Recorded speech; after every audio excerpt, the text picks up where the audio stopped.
Election ద్వారా వాళ్ళని ఎన్నిక చేసిన తర్వాత వాళ్ళకి అందించడం జరుగుతుంది. దాదాపు 10-12 సంవత్సరాల నుంచి ఈ ప్రయత్నం జరుగుతుంది. చక్కటి విద్యార్థులు అక్కడ వచ్చారు, మంచి వసతులు ఉన్నాయి, ఎక్సలెంట్ ఫ్యాకల్టీ.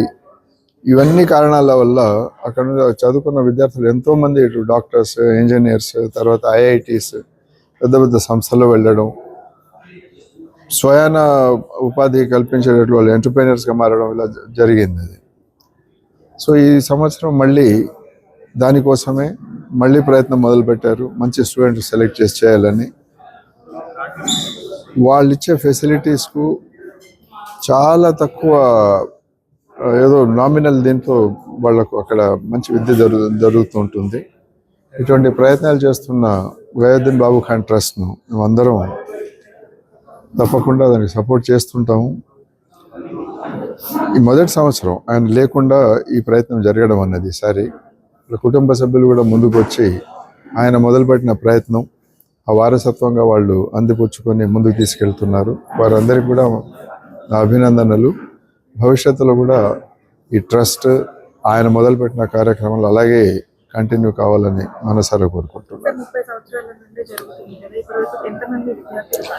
అంటే హైదరాబాద్ ఇన్స్టిట్యూట్ ఆఫ్ ఎక్సలెన్స్ అనేది దాదాపు 10-12 సంవత్సరాల క్రితం స్థాపించడం జరిగింది. ఇది ఆయన కార్యక్రమాలు మాత్రం దాదాపు 30 సంవత్సరాలు జరుగుతున్నాయి.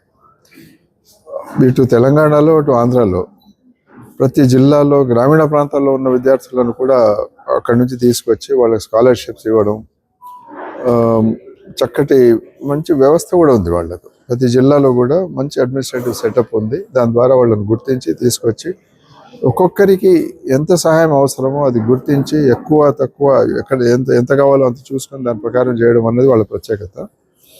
సో అలాంటి స్కాలర్షిప్స్ జరుగుతున్నాయి. ఇటువంటి ఇన్స్టిట్యూషన్స్ కూడా 30 సంవత్సరాల నుంచి ప్రయత్నాలు జరుగుతున్నాయి. ఇవి దానికి పరాకాష్ట హెచ్ఐఈ స్థాపన ఒక 10-12 సంవత్సరాల క్రితం. సో ఎందుకంటే ఇది ఆయన చేయడానికి కారణం ఏంటంటే, జీవితంలో ఎవరన్నా పైకి రావాలి అనుకుంటే అన్నిటికంటే ముఖ్యమైనది విద్య. విద్య ద్వారానే వీలవుతుంది. నాణ్యమైన చాలా హై క్వాలిటీ ఎడ్యుకేషన్ ఇవ్వాలి అన్నది. సో ఆ ప్రయత్నంలో భాగంగా దీన్ని మొదలుపెట్టారు. భవిష్యత్తులో కూడా ఇది జరుగుతుందని వాళ్ళ కుటుంబ సభ్యులందరూ కూడా ముందు రావడం, ట్రస్ట్లో భాగస్వాములైన మేము కూడా దానికి చేతనివ్వడం జరుగుతుంది.